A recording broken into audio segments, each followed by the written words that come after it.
why corners are so important. We're going to talk about odor movement and how the complexity of it is. The general scenario, let's think of the trial scenario. If you're playing in NACSW or even with AKC Detective, and it could happen and sometimes in Master and Excellent, but the reality is, particularly Detective, on the AKC side, once you have a hide planted, there is the potential that it is going to sit there for hours and hours and hours. That being said, it has the potential of becoming like a fog in the room. And so the odor is, we think of odor like coming out in a traditional scent cone, which it does, but over a period of time, that scent cone just gets wider and the odor keeps filling up the room and filling up the room and filling up the room and filling up the room. The significance about corners is that becomes the gathering or the collection point. And especially, I'll take that a step farther, it normally really becomes the gathering point on the colder portion of the room or the cold side of the room. So if you have a sunny side of the room or a warmer side of the room, the odor has a tendency to gravitate and float and carry through and follow the air currents, but it starts to really collect and accumulate in the colder side of the room or on the colder side of the room, especially the colder corners. So that being said, corners sometimes become really, really, really important for the dogs to find how to trace where odor is coming from. They have the ability to work through that concentration of odor, the accumulation of odor, and then work out to where that flow has come from. That is really, really, really important, especially in the context when hides have sat for a long time. If you picture a nice foggy morning or a fog on a lake or whatever the case may be, that is actually over a period of time what the scent picture starts looking like, or how the odor starts to flow through the room, is it starts to really flow and just become this fog. The problem with the fog is, it's great, you seem like there's a lot of odor available. Well, when we think of a scent cone or odor traveling in what we call the scent cone type scenario, is that scent cone starts to become no longer a river, but more like a lake. And in that context, there's not really clear edges. And that accumulation eventually rolls and starts collecting into the corners of the room, or corners in general, not even just corners of the room, corners where like a desk meets the wall and so forth. And that is where dogs actually start to gather the information in reference to how to work back to source. Okay, so here's a little picture. This is kind of like a traditional what we think of odor. This is an overshot of a room. It looks pretty cluttered. It looks like maybe one of the tiny house fads there, right? So you have odor kind of in the middle about where that rug is at, and it's probably drafting towards underneath that door and starting to follow the contour of the items there and flow out the door.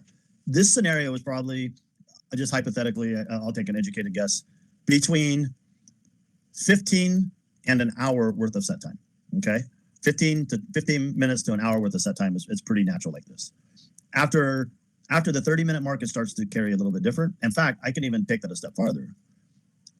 You've heard some people have heard me talk before in the past about clove. Clove just goes crazy. Clove just seems to start to fill up the space really fast.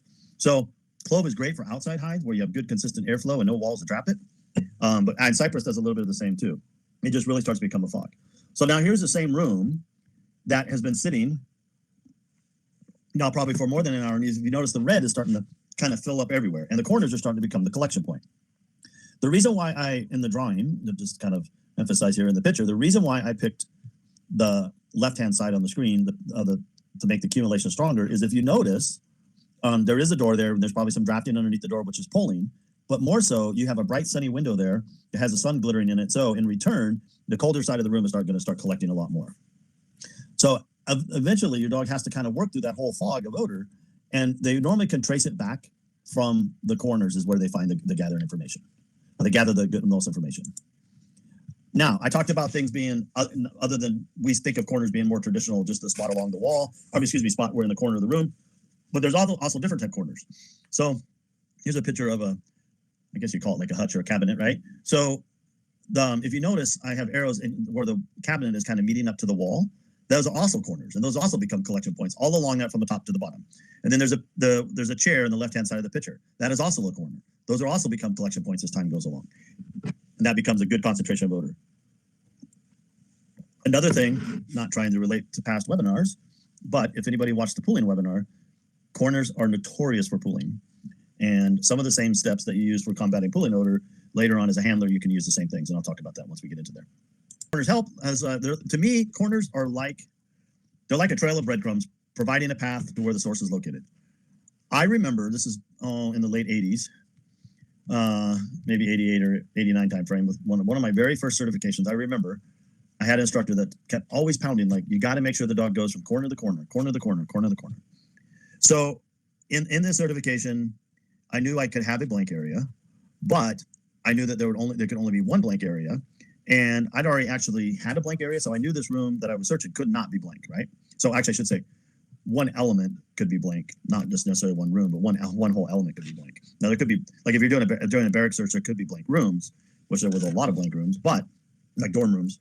But in this context, this was a I know what you call it. It was like almost like a convention hall type thing where there was a stage and there was some chairs laid out kind of in a theater type setting, but more so there was like these conference tables for people to have little mini meetings around. And I'm about 20 minutes into the search. It's a bomb dog search. About 20 minutes into the search, and I think I know this room can't be blank. There has to be something here. And I had this little voice in my head said, "Make sure that you check the corners." And lo and behold, I used my body position to get my dog into the corner, and he had a nice little change of behavior, and he ended up working his way back through and actually found source. But he got that information. He didn't get that information from anywhere else in the room. He got that information from the corner itself.